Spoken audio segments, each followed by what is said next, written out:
Madam Speaker, I have a few questions for my colleagues. What if our foreign policy of the past century is deeply flawed and has not served our national security interests? What if we wake up one day and realize that the terrorist threat is a predictable consequence of our meddling in the affairs of others and has nothing to do with us being free and prosperous? What if propping up repressive regimes in the Middle East endangers both the United States and Israel? What if occupying countries like Iraq and Afghanistan and bombing Pakistan is directly related to the hatred directed toward us?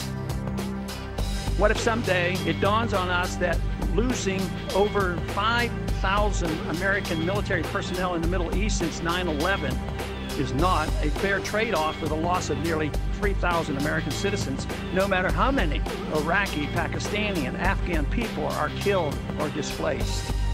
What if we finally decide that torture, even if called enhanced interrogation technique, is self-destructive and produces no useful information, and that contracting it out to a third world nation is just as evil? What if it is finally realized that war and military spending is always destructive to the economy?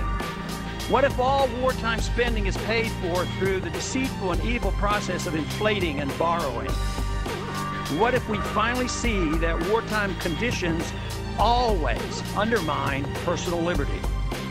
What if conservatives who preach small government wake up and realize that our interventionist foreign policy provides the greatest incentive to expand the government?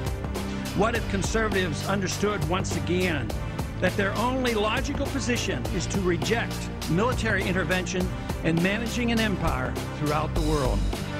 What if the American people woke up and understood that the official reasons for going to war are almost always based on lies and promoted by war propaganda in order to serve special interests?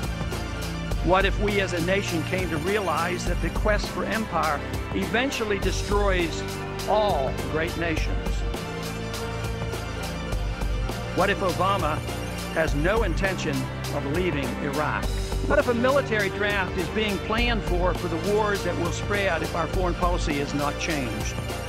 What if the American people learn the truth, that our foreign policy has nothing to do with national security, that it never changes from one administration to the next?